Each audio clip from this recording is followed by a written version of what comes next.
day, my name is Angelo. This is Nation's Voice Tower, that hub that keeps you updated on the political system in Nigeria and how it affects the masses. Thanks for joining us. I want to bring an expose to you about Bola Tinibu and his incessant spending, extravagant spendings, I will say, right from the day he assumed office. All right. If you are conversant with the polity in Nigeria, you will notice that President Tinibu has been going for incessant foreign trips, sometimes for conference, sometimes for meetings, sometimes for for his health issues. Okay, and this is the reason why I'm bringing you this expose straight to your doorsteps, because it has been confirmed that from his incessant journeys, Bola Ahmed Tinubu has allegedly and corruptly spent and diverted a whooping sum of $422,820 amongst other amounts on just foreign trips in the space of 7 days. No plan to cut down the cost of governance whatsoever from this. And I have evidences to prove this so that you will really understand to what extent Bola Tinubu has really ruined the Nigerian capital coffers within the last 7 days. Now, according to our sources, we had to delve into real sources and find out that there are lots of things that are embedded in this. Where will a president spend lots and huge amounts of money on just 7 days on hotels and so on? So please pay attention to this particular expose. Before I go further, I would say a very big kudos to our sources. I would also say a big kudos to PDOM Nigeria. He was responsible for this expose, and he gave us authentic news. All right, thank you, PDOM Nigeria, for your hard work and good work over time. All right, now how Tinibu spent a whooping sum of $422,820 on hotel reservations for him and his close aides alone in just 7 days at the just concluded United Nations General Assembly, UNGA, an equivalent of 422,820 million naira in 7 days. Let me say from 16th of September to 23rd of September 2023. It says 422.8 million naira. I beg your pardon. 422.8 million naira. That is 422,820,000 naira. Sorry for that mistake. Despite the fact that there is a Nigerian house in New York where taxpayers' money are budgeted annually to maintain. As if that is not bad enough, he also spent an additional $84,564 on incidentals, an equivalent of 84,564,000 naira. They asked ordinary Nigerians to tighten their belts, to sacrifice and be patient because the country is broke. That was what Bola Tinubu has been saying as regards the hike in fuel pump price and the removal of fuel subsidy. But here is an evidence of Bola Tinubu lavishing the very money that he has claimed Nigeria doesn't have. Please don't get it twisted. All the ministers and heads of the MDAs who attended the United Nations General Assembly, UNGA, went there based on their individual budgets approved by their ministries or by their organs of government or agencies, all right, which also runs into hundreds of millions of naira. They were not included in Tinubu's budget. It is now necessary that we make this clarification now. Now, the truth is, the $422,820 and the $84,564 was just for Bola Tinubu and his close aides alone, his close aides alone. That means every other person that traveled to the UNGA, that is the United Nations General Assembly, went there based on their individual budgets approved by their ministries or agencies. All right. So first on your screen, I would like to give you proofs so you will know that we are really serious about this. First on your screen is actually the proposal and the subsequent approval with reference number 2454/S1/volume 114120.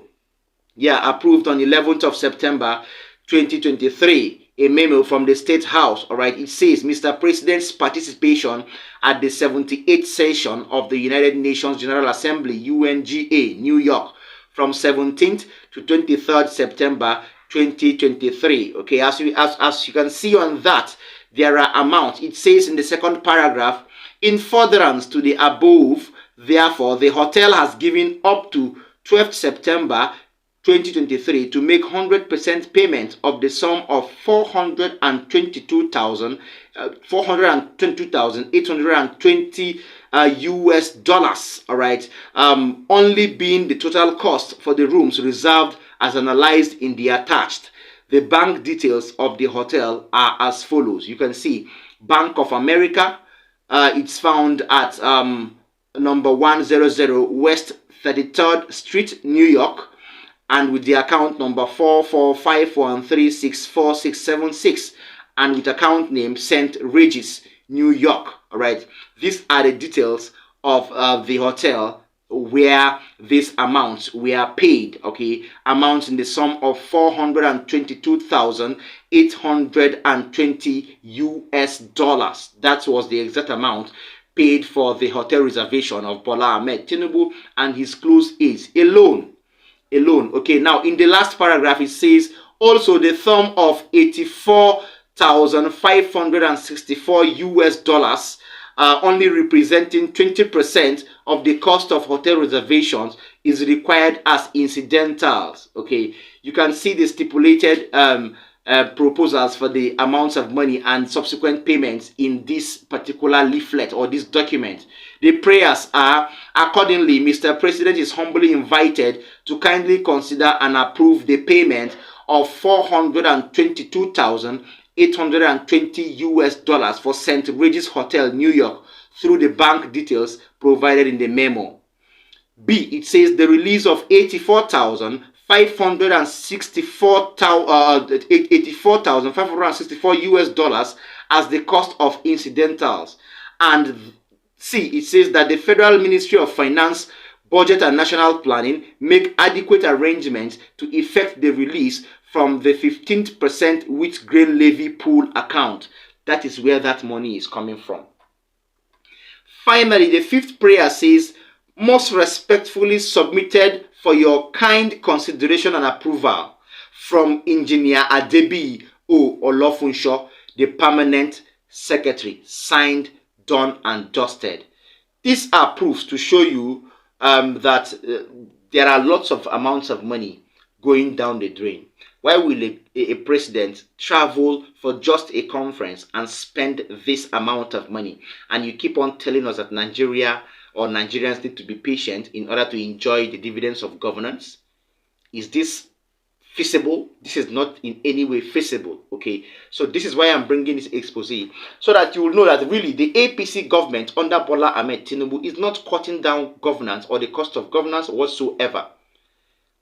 Compared to what they have been saying over time, there is no plans for Bola Tinubu's government to cut down the cost of governance over time. People are still using the government trips and the presidential trips and conferences to feed their own families and enrich their own accounts.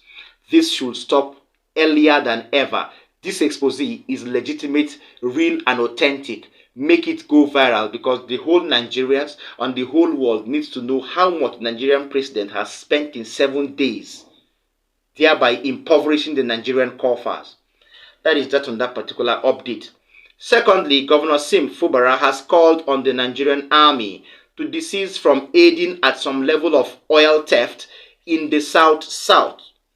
Now, he addressed the Chief of Army Staff, Major General Taurid Lagbaja, and his entourage to put in check those officers involved for peace and development reasons, okay? Because he noticed that there are lots of army officers that are involved in, aiding this oil theft, but he didn't accuse the Nigerian army as a whole. He thereby called on the Chief of Army Staff to put this in check, because when these things are put in check, there will be, reconcilable facts that will come on board to bring peace and development to abide in Rivers State. Please stay tuned for Governor Sim Fubara during the meeting with the Chief of Army Staff. Importance to one special problem that we're having here. This is the issue of bunkering. In some part of our states, moreover, the older east and the upper Ibema, most of the bunker activities there, we believe, are, I won't say sponsored, but there is this cooperation between the army and some high top oil companies. I'm saying this because there is this road we're constructing somewhere in Obaiboma, and each time we will approach the company, please, why don't you allow us to go ahead with our job? Maybe after a while you can. The military will always come and attack our contractors. I try to resolve the matter because I know it is not a directive from the Army headquarters, neither is it from the 6th Division. Might be relationship between the company and the officers attached to that place. So, but please, I want to appeal to you that you should look into such matters. Carrying out the primary or license of special assignment with companies does not give you power to decide for the states how things should be done. Yes, I would like you to look into it.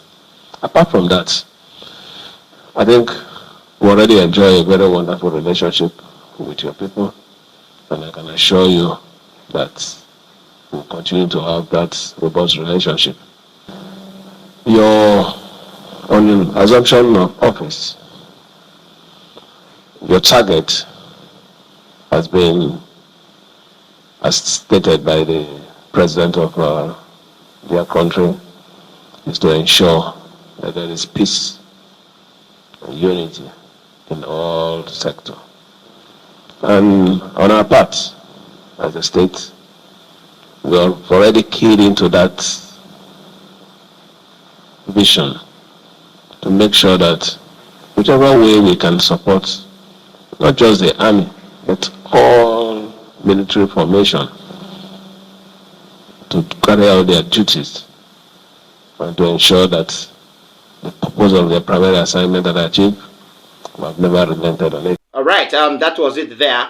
There will still be lots of positive moves to bring a sort of comfortable security network to watch over the oil and gas sector in the south or the natural endowment of petroleum in all the south regions. This we pray in the next few months, if everything falls into place, whether this government is on seat or not. That should be the prerogative of any incoming government. Finally, there has been a video going viral about a Senate committee probing the ex-accountant general for signing a whopping sum of 26 trillion naira's financial statement without the minister's input of his signature and approval. This has brought irreconcilable differences over time, and a Senate committee is still hell-bent on probing this part of the case. Watch a brief cutaway from that expose. We are already boxed to a corner because of lack of substantive accountant auditor general. It is holding back, an exercise that should have been done earlier.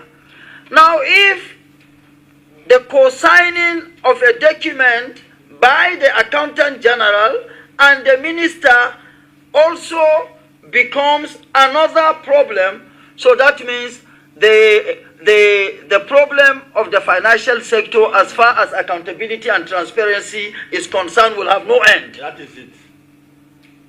And we will not sit here as a committee to entertain and contend with that. And that's why we want to have clarity on all the issues so that we do the needful. Now, like I said earlier, I just want to give you an instance. When I was I was privileged to be the chairman the pioneer chairman of National Assembly Committee on Capital Market and Institutions.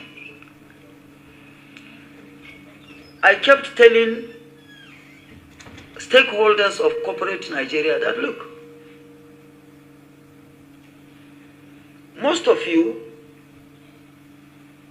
are of the perception and understanding that politics is dirty. We don't want to go close to politicians. And that is why stakeholders of the corporate community or communities keep very wide distance to the members of the National Assembly. And most of you here are either stockbrokers, chartered accountants, chartered this, chartered that. The more distance you keep, House of Representatives, I was telling them then,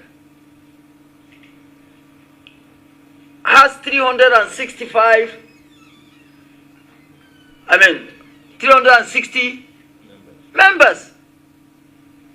You may hardly have 5 members there as chartered accountants. And you still expect them to put in place laws that will turn around the fortunes of your endeavors. How can that happen if you don't keep close rank? You don't close ranks with them. They wouldn't know. And one law passed by, ignorant, if I might say, members of the legislature could destroy the fortunes of your endeavors that you have put for 30, 40 years. And this is exactly what is happening now. The Office of the Accountant General and the Auditor General, Accountant General of the Federation, Auditor General for the Federation, kept, all this while, distance from the legislature. The needed and required communications at the right time haven't been there. And that's why we are talking on very simple issues. So, on this same issue, if it is not a provision of the law that the Accountant General of the Federation should countersign with the Minister of Finance, then, as far as we are concerned, we shall do the needful. Otherwise, we will invite. Okay, you will continue to probe them, and I love it when people put in seriousness to know what happened to lots of amounts of money, in the Nigerian coffers. This will explain what happened during the President Muhammadu Buhari's era. We have seen lots of audit reports from the Central Bank of Nigeria that were irreconcilable with the numbers presented by the Central Bank during their budget presentation. We have seen lots of discrepancies from the FIRS. We have seen lots of discrepancies also from the Accountant General's office. So we will continue to see if these things are probed, if they will be swept under the carpet, just like any other case during the President Muhammadu Buhari era. Please like our videos, share them. Don't forget to drop a comment for us in the comment section. If you're watching me for the first time, please don't also forget to tap the subscribe button as well as the notification bell so that when I drop a new update, you will be among the first people to have that. See you next time. Bye.